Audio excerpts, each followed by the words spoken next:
মুসলমান বন্ধুরা আমার, বিশ্ব নবী হাদিসের মধ্যে বলেন, আমার উম্মত যখন একটা নেকির কাজ করে, নেকির কাজের নিয়ত শুধুমাত্র করে না, এখনো নেকির কাজটা সম্পাদন করে নাই, শুধুমাত্র অন্তরের মধ্যে ভালো কাজের নেক নিয়ত করেছে, পোষণ করেছে আমি একটা ভালো কাজ করতে চাই, সাথে সাথে নেক লিখনেওয়ালা বান্দা তার আমলনামায় একটা পূর্ণাঙ্গ নেক কাজের সওয়াব লিখে দেয়। মুসলমান বন্ধুরা আমার, একই অবস্থায় হওয়ার কথা ছিল।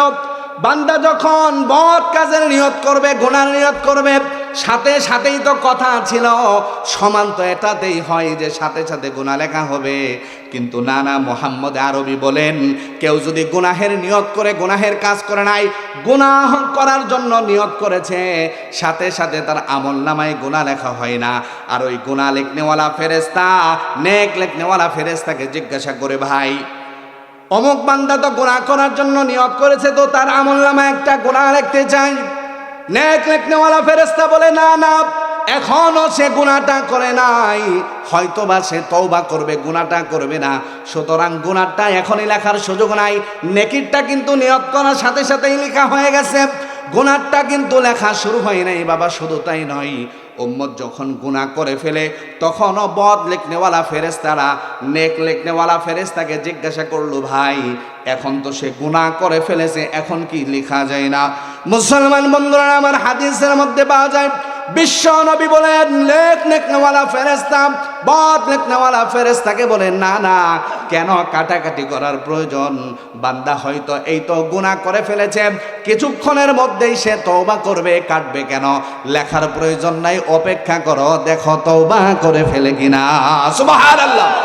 মুসলমান বন্ধুরা আমার, নেকের ব্যাপারে কোনো প্রশ্ন নাই, শুধুমাত্র নিয়ত করেছে, নেকি লেখা হয়ে গেছে, কাজ করার পরে তো নেকি আছেই। মুসলমান বন্ধুরা আমার, সংক্ষিপ্ত সময় লম্বা কথা বলার সুযোগ আমার নাই, আমি শুধু বলতে চাই, আল্লাহ পাক রব্বুল আলামিন বলেন, মান জাআ বিল হাসানাতি ফালাহু আশরু আমসালিহা। আল্লাহু আকবার। মুসলমান বন্ধুরা আমার, রব্বুল আলামিন জানায় দেয়, এ পৃথিবীর মানুষেরা, বান্দারা, যখন একটি নেক কাজ করে, দিনের এক কাজ করে, একটা মাত্র নেকির কাজ করে, আমি রব্বুল আলামিন এটাকে 10 গুণ বৃদ্ধি করে ফিরিয়ে দেই। হাদিসের ব্যাখ্যায় মুফাসসিরিনগণ বলেন, মুহাদ্দিসিনগণ লেখেন, শুধুমাত্র 10 গুণ না, 700 গুণ পর্যন্ত বৃদ্ধি করে উম্মতের আমলনামায় নেকি লেখা হয়। সুবহানাল্লাহ।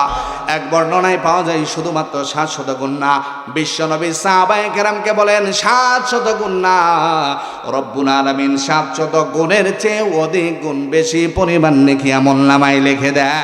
ইমানদারেরা, তোমরা তোমাদের হৃদয়ের মধ্যে, অন্তরের মধ্যে আল্লাহ পাকের ভয় তৈরি করো, আর তোমরা সত্যবাদী মানুষের সাথী হয়ে যাও। 1 নাম্বার, আল্লাহ পাক বলেন, তোমরা তোমাদের দিলের মধ্যে আল্লাহ পাকের ভয় তৈরি করো, তাকওয়া অর্জন করো, আল্লাহ ভীরুতা অর্জন করো, আর তোমরা সত্যবাদীদের সাথী হয়ে যাও। আর আল্লাহ রাসূল সাল্লাল্লাহু আলাইহি ওয়াসাল্লাম হাদিসের মধ্যে বলেন, এই জমিনে আমার উম্মত যতগুলো কাজ করবে, এই কাজের প্রতিদান নির্ভর করবে তার দিলের অন্তরের অবস্থানের উপর। এই হাদিসটা, যে হাদিসটা আমি পড়েছি, এটা ইমামে বুখারী রাহমাতুল্লাহি আলাইহি, যেই কিতাব কোরআনুল কারীমের পরেই আল্লাহ পাক স্থান দিয়েছেন। সুবহানাল্লাহি ওয়া বিহামদিহি।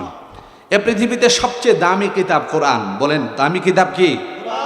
কোরআনের পরেই আল্লাহ পাক রব্বুল আলামিন বুখারী শরীফকে সম্মান দিয়েছেন, ইজ্জত দিয়েছেন। সেই বুখারীতে ইমাম বুখারী রাহমাতুল্লাহি আলাইহি হাজারো হাদিস রেখে উনি হাদিস এনেছেন। বুখারীর প্রথম হাদিস, ইন্নামাল আমালু বিন্নিয়াত, আমলের প্রতিদান নির্ভর করে তার নিয়তের উপর। সুবহানাল্লাহ। মুসলমান বন্ধুরা আমার, আল্লাহ পাক রব্বুল আলামিন এই জমিনে কোরআনুল কারীমকে সবচেয়ে শ্রেষ্ঠ কিতাব হিসেবে এই জমিনে নাজিল করেছেন। আর এই পৃথিবীর যত নবী এই জমিনে আগমন করেছে, আল্লাহ পাক রব্বুল আলামিন ওই কোরআন যার উপরে নাজিল করেছে, তাকেও সকল নবীর উপরে শ্রেষ্ঠত্ব দান করেছে। মুসলমান বন্ধুরা আমার, শুধু তাই নাই, ওই বিশ্ব নবীর উম্মতদেরকেও সকল উম্মতের মধ্যে শ্রেষ্ঠত্ব দান করেছেন। আল্লাহ পাক রব্বুল আলামিন কোরআনুল কারীমের পরে পৃথিবীর সবচেয়ে দামি কিতাব সম্মানিত করেছেন, ইজ্জত দিয়েছেন, দাম দিয়েছেন বুখারী শরীফের। ইমাম বুখারী রাহমাতুল্লাহি আলাইহি হাজারো হাদিসকে রেখে বুখারী শরীফের প্রথম হাদিস কেন? ইমাম বুখারী রহমাতুল্লাহি আলাইহি আল্লেন ইন্নামাল আমালু বিন্নিয়াত, বান্দার আমলের প্রতিদান নির্ভর করবে তার হৃদয়ের অবস্থানের উপরে। মুসলমান বন্ধুরা রে আমার, মাহফিলের আয়োজন বড় বড় হতে পারে, মাহফিলের স্টেজগুলা সুন্দর হতে পারে, একটা মাহফিলে লক্ষ মানুষের সমাগম হতে পারে, শুধু তাই নয় বাবা, হাজারো লাখো মানুষের সমাগম হতে পারে। যদি দিলের মধ্যে আল্লাহ পাককে খুশি করার উদ্দেশ্য না থাকে, স্টেজ সুন্দর হতে পারে, বক্তার বচন ভঙ্গিগুলো সুন্দর হতে পারে, বক্তার বলার ভঙ্গিমা সুন্দর হতে পারে, সুন্দর ছন্দ আর গজল বক্তা গাইতে পারে, বাবা দিলের মধ্যে যদি ইখলাস না থাকে, লক্ষ মানুষের আয়োজনের কোনো ফায়দা কাল ময়দানে হাসরে পাওয়া যাবে না। মুসলমান বন্ধুরা আমার, শুধু তাই নাই, শুধু তাই নয়, ইমামে বুখারী রহমাতুল্লাহি আলাইহি যতগুলো কারণ উল্লেখ করেছেন, বুখারী শরীফের প্রথম হাদিস কেন নিয়তের হাদিস আনা হলো? কেননা বাবা, বললেওয়ালা আর শুনলেওয়ালার হৃদয় সম্পর্কে আমরা কেউ জানি না, কিন্তু উভয়ের বললেওয়ালা এবং শুনলেওয়ালা এখন হৃদয়ের যে অবস্থা, এই অবস্থান সম্পর্কেও যিনি জানেন তিনি কে? আর একটু জোরে আওয়াজ করে বলেন, তিনি কে? মুসলমান বন্ধুরা রে আমার, আল্লাহ পাক রব্বুল আলামিন এই উম্মতের সকল প্রতিদান দিবে তার হৃদয়ের অবস্থানের উপরে নির্ভর করে। এই জন্য রব্বুল আলামিন কোরআনুল কারীমের মাধ্যমে উম্মতদেরকে জানায় দেয়, তার বান্দাদেরকে জানিয়ে দিয়েছেন, নবীজি আপনি আপনার উম্মতদেরকে জানায় দেন, কুল ইন্না সলাতি ওয়া নুসুকি ওয়া মাহয়ায়া ওয়া মামাতি লিল্লাহি রাব্বিল আলামিন। আল্লাহু আকবার। মুসলমান বন্ধুরা আমার, বিশ্বনবী জানায় দেয়, ও পৃথিবীর মানুষ, এই পৃথিবীতে আমার উম্মত যতগুলো কাজ করবে, রোজা হোক, নামাজ হোক, হক হোক, যাকাত হোক, আমার উম্মত যতগুলো কাজ করবে শুধুমাত্র রব্বুল আলামিনকে খুশি করার জন্য কাজ করবে। মুসলমান বন্ধুরা আমার, সুতরাং আমার নামাজ, আমার এই মাহফিলের আয়োজন, আমার এই বয়ান করা, আমার বয়ান শোনা, সব কিছু শুধুমাত্র রব্বুল আলামিনকে খুশি করার জন্য হতে হবে বাবা। শুধু তাই নয়, মুহাম্মদ আরবি সাল্লাল্লাহু আলাইহি ওয়াসাল্লাম হাদিসের মধ্যে জানায় দেয় বাবা, নিয়তের পরিবর্তনের কারণে, নিয়তের পার্থক্য থাকার কারণে, খালেস নিয়ত না থাকার কারণে বাবা, রব্বুল আলামিন এই সুন্দর প্রোগ্রামগুলো কাল ময়দানে মাহশরে উম্মতের নাজাতের জরিয়া না বানায় জাহান্নামে যাওয়ার কারণ বানায় দিবে। নাউজুবিল্লাহ। মুসলমান বন্ধুরা আমার, বিশ্ব নবী বলেন, আল্লাহ পাক রব্বুল আলামিন দুইজন ফেরেশতাকে নির্ধারণ করেছেন আমার উম্মতের প্রত্যেকের ভালো এবং মন্দ আমলনামাগুলো লেখার জন্য। রব্বুল আলামিনের একজন ফেরেশতা মন্দ কাজ লেখার জন্য নির্ধারণ করেছেন, আরেকজন ফেরেশতাকে নির্ধারণ করেছেন ভালো কাজ লেখার জন্য। কিন্তু রব্বুল আলামিন দুইজন ফেরেশতাকে সমান শক্তি দান করেন নাই, একজনকে নেতা বানিয়েছেন, আরেকজনকে অধীনস্থ বানিয়েছেন। আল্লাহ পাক রব্বুল আলামিন বলেন, আমার একজন ফেরেশতা সে গুনাহ লিখবে বান্দার, আরেকজন নেকির কাজ লিখবে। কিন্তু নেকির কাজ যিনি লিখবে, আমি রব্বুল আলামিন তাকে আমির আর জিম্মাদার নেতা বানাইলাম। যে গুনাহ লিখবে চাইলেই লিখতে পারবে না, আমির সাহেবের কাছে, জিম্মাদারের কাছে, নেতার কাছে জিজ্ঞেস করে গুনাহ লিখতে হবে। কিন্তু যে নেকি লিখবে তার ব্যাপারে কোনো নীতিমালা নাই। সুবহানাল্লাহ। মুসলমান বন্ধুরা আমার, বিশ্ব নবী হাদিসের মধ্যে বলেন, আমার উম্মত যখন একটা নেকির কাজ করে, নেকির কাজের নিয়ত শুধুমাত্র করে না, এখনো নেকির কাজটা সম্পাদন করে নাই, শুধুমাত্র অন্তরের মধ্যে ভালো কাজের নেক নিয়ত করেছে, পোষণ করেছে, আমি একটা ভালো কাজ করতে চাই, সাথে সাথে নেক লিখনেওয়ালা বান্দা তার আমলনামায় একটা পূর্ণাঙ্গ নেক কাজের সওয়াব লিখে দেয়। মুসলমান বন্ধুরা আমার, একই অবস্থায় হওয়ার কথা ছিল। বান্দা যখন বদ কাজের নিয়ত করবে, গুনার নিয়ত করবে, সাথে সাথেই তো কথা ছিল, সমান তো এটাতেই হয় যে সাথে সাথে গুনাহ লেখা হবে। কিন্তু না, মুহাম্মদ আরবি বলেন, কেউ যদি গুনাহের নিয়ত করে, গুনাহের কাজ করে নাই, গুনাহ করার জন্য নিয়ত করেছে, সাথে সাথে তার আমলনামায় গুনাহ লেখা হয় না। আর ওই গুনাহ লিখনেওয়ালা ফেরেশতা, নেক লিখনেওয়ালা ফেরেশতাকে জিজ্ঞাসা করে, ভাই অমুক বান্দা তো গুনাহ করার জন্য নিয়ত করেছে, তো তার আমলনামায় একটা গুনাহ লিখতে চাই। নেক লিখনেওয়ালা ফেরেশতা বলে, না, এখনো সে গুনাহটা করে নাই, হয়তোবা সে তওবা করবে, গুনাহটা করবে না। সুতরাং গুনাহটা এখনই লেখার সুযোগ নাই। নেকিরটা কিন্তু নিয়ত করার সাথে সাথেই লেখা হয়ে গেছে, গুনাহটা কিন্তু লেখা শুরু হয় নাই বাবা। শুধু তাই নয়, উম্মত যখন গুনাহ করে ফেলে তখনও বদ লিখনেওয়ালা ফেরেশতারা নেক লিখনেওয়ালা ফেরেশতাকে জিজ্ঞাসা করলো, ভাই এখন তো সে গুনাহ করে ফেলেছে, এখন কি লেখা যায় না?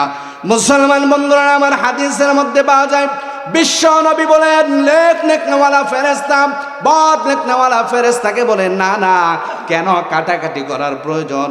বান্দা হয়তো এই তো গুনাহ করে ফেলেছে, কিছুক্ষণের মধ্যেই সে তওবা করবে, কাটবে কেন? লেখার প্রয়োজন নাই, অপেক্ষা করো, দেখো তওবা করে ফেলে কিনা। সুবহানাল্লাহ। মুসলমান বন্ধুরা আমার, নেকের ব্যাপারে কোনো প্রশ্ন নাই, শুধুমাত্র নিয়ত করেছে, নেকি লেখা হয়ে গেছে। কাজ করার পরে তো নেকি আছেই। মুসলমান বন্ধুরা আমার, সংক্ষিপ্ত সময় লম্বা কথা বলার সুযোগ আমার নাই, আমি শুধু বলতে চাই, আল্লাহ পাক রব্বুল আলামিন বলেন, মান জাআ বিল হাসানাতি ফালাহু আশরু আমসালিহা। আল্লাহু আকবার। মুসলমান বন্ধুরা আমার, রব্বুল আলামিন জানায় দেয়, এ পৃথিবীর মানুষেরা, বান্দারা, যখন একটি নেক কাজ করে, দিনের এক কাজ করে, একটা মাত্র নেকির কাজ করে, আমি রব্বুল আলামিন এটাকে 10 গুণ বৃদ্ধি করে ফিরিয়ে দেন। হাদিসের ব্যাখ্যায় মুফাসসিরিনগণ বলেন, মুহাদ্দিসিনগণ লেখেন, শুধুমাত্র 10 গুণ না, 700 গুণ পর্যন্ত বৃদ্ধি করে উম্মতের আমলনামায় নেকি লেখা হয়। সুবহানাল্লাহ।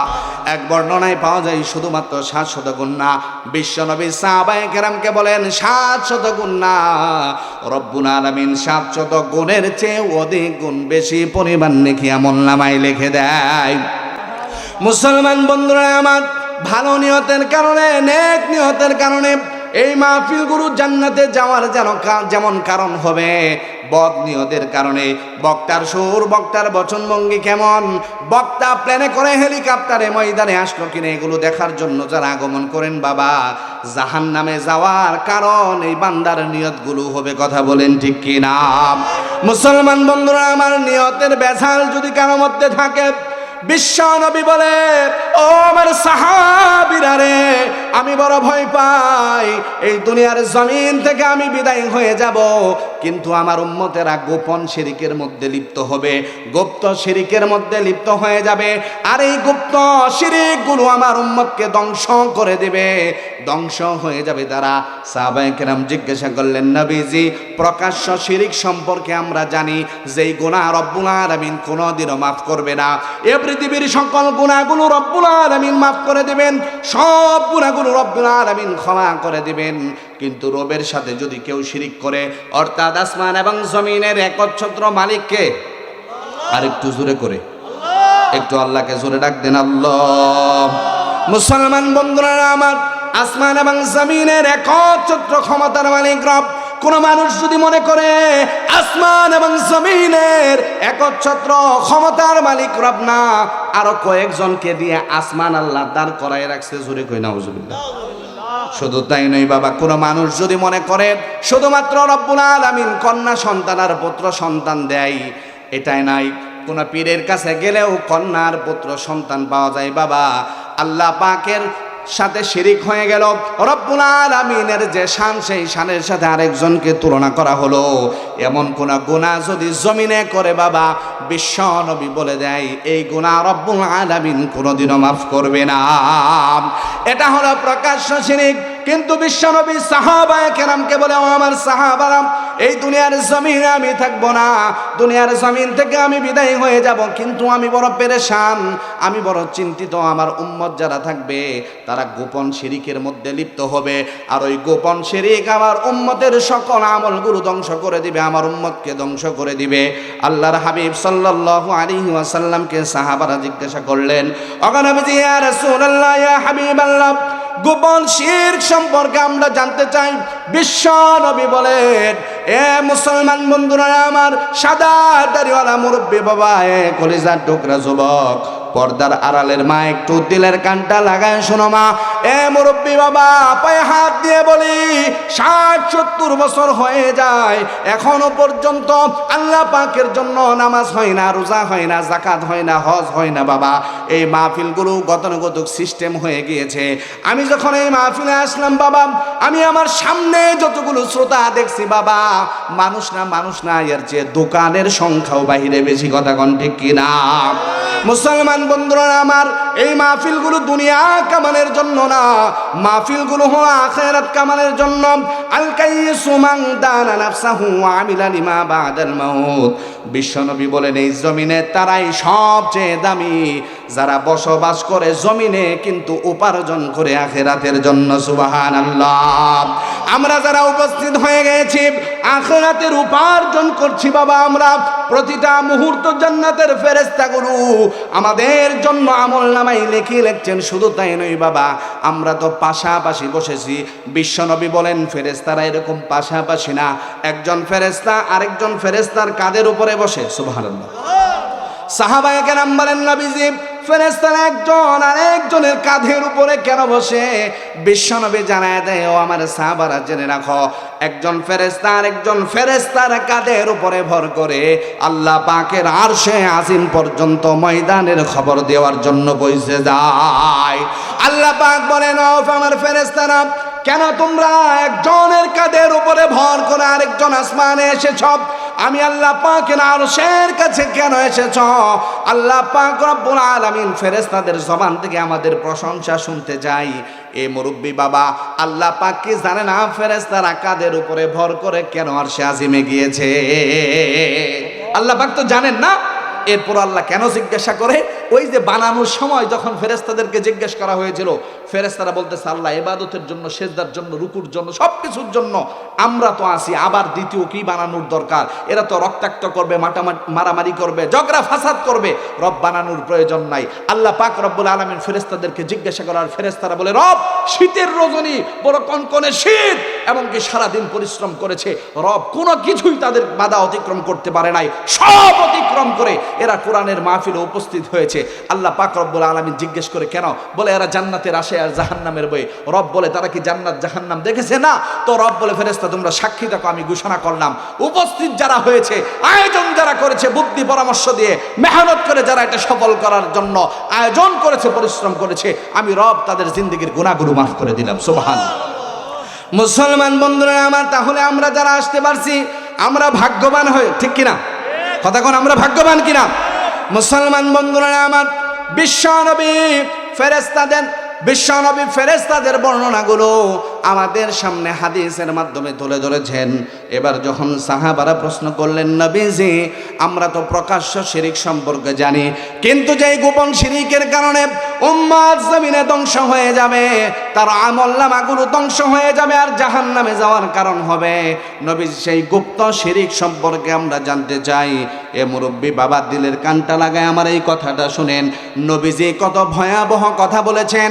যেই মানুষগুলো দুনিয়াতে শুধুমাত্র মানুষকে রাজি এবং খুশি করার জন্য, নেতাকে রাজি এবং খুশি করার জন্য, ব্যক্তিকে খুশি করার জন্য মানুষ তাকে বাহবা দিবে আর ভালো ওয়াইজ বলবে, ভালো বক্তা বলবে, ভালো ইমাম বলবে, আর আপনাকে বাহবা দিবে, ভালো নেতা বলবে, আপনার জন্য চেয়ার দেবে, চেয়ারগুলো ছেড়ে দিবে। এই বাহবা পাওয়ার জন্য যারা মানুষ দেখানো আমলগুলো করবে, লোক দেখানোর জন্য মাহফিল করবে, এই লোক দেখানো সকল আমলগুলোই হলো গোপন শিরিক। একবার চিৎকার মেরে বলা যাবে কিনা আউযুবিল্লাহ? মুসলমান বন্ধুরা আমার, এবার নিজেকে জিজ্ঞাসা করি, বিশ্বনবী যেই গুনাহকে ধ্বংসের কারণ বলেছেন, এমন গোপন শিরিক আমরা করে কি করি না? জোরে কোন, লোক দেখানোর অভ্যাস আমাদের আছে না নাই? শুধু তাই নাই বাবা, বর্তমানে পৃথিবীতে আমাদের মহল্লা হয়তো ভালো বাবা, বিভিন্ন জায়গায় দেখবেন পোস্টারে হ্যাম্বিলের মধ্যে বাইতুল্লাহ জিয়ারত করছেন, নামের আগে যদি আলহাজ না লেখে মাহফিল বন্ধ করে দেয়। কথা কোন ঠিক কিনা? এ বাবা, বাইতুল্লাহ জিয়ারত, কুল ইন্না সালাতি ওয়া নুসুকি ওয়া মাহইয়ায়া ওয়া মামাতি লিল্লাহি রাব্বিল আলামিন। পৃথিবীর সকল কাজ যদি একজন মুমিন শুধু আল্লাহ পাকের খুশির জন্যই করে, বাইতুল্লাহ জিয়ারত করে, এ পৃথিবীর মানুষদেরকে বাহবা নেওয়ার জন্য আলহাজ কেন লাগাতে হবে? কথা কোন ঠিক কি না?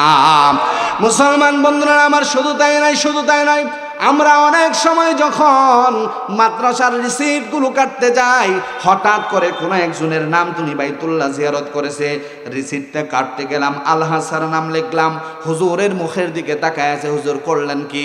এবার এক পর্যায়ে বলে, হুজুর আমি তো গিয়েছিলাম। কি কয়? আমি তো গেছিলাম। গেছিলেন, ঠিক আছে, কি? বলে, হুজুর আমি তো বাইতুল্লাহ জিয়ারত করছি। আলহামদুলিল্লাহ, এটা তো ভালো জিনিস। কনা হুজুর, এই যে আপনি খালি আমার নামটা লিখলেন, আলহাজ লিখলেন না। কথা কোন আছে না নাই? কোন আছে না নাই? বলেন, এই আলহাজ, এই হজ কি তাকে জান্নাতে নেবে? এই লোক দেখানো আমলগুলো, লোক দেখানো মাহফিলগুলো, লোক দেখানো কুরবানিগুলো, লোক দেখানো শুধুমাত্র মানুষ বাহবা দিবে আর মানুষ বলবে লাখো টাকার কুরবানি, মানুষের কাছে বাহবা নিবে, এই আমলগুলো, গোপন আমলগুলোকে বিশ্বনবী গুপ্ত শিরিক বলেছেন। আর এই শিরিক উম্মতের জন্য জাহান্নামে যাওয়ার কারণ হবে। সুতরাং মাহফিলের সূচনায় আমার আর কথা বলার সুযোগ নাই বাবা। আমি আপনাদের কাছে দোয়া চাই, আল্লাহ পাক রব্বুল আলামিন এই প্রোগ্রামকে কবুল করুক। আমাদের নিয়তে কোনো ঝামেলা থাকলে এগুলো পরিষ্কার করে নেই। রাজি আছি তো ইনশাআল্লাহ? রাজি আছি তো ইনশাআল্লাহ?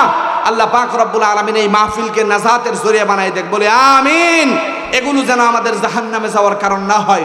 আখেরি বয়ান পর্যন্ত যা আলোচনা হবে কোরআনের পক্ষে, আমার পক্ষে থাকুক, আমার বিপক্ষে যাক, আমার নেতার বিপক্ষে যাক, দলের বিপক্ষে যাক, নেত্রীর বিরুদ্ধে যাক, কোরআনের পক্ষে যদি হয় তো আমি মাথা নত করে দিব। রাজি আছি তো ইনশাআল্লাহ? সকলেই রাজি আছি তো ইনশাআল্লাহ? একটু দু হাত তুলে আল্লাহকে দেখায় দেই। লিল্লাহে তাকবীর, লিল্লাহে তাকবীর। আজকের মাহফিল লিল্লাহে তাকবীর।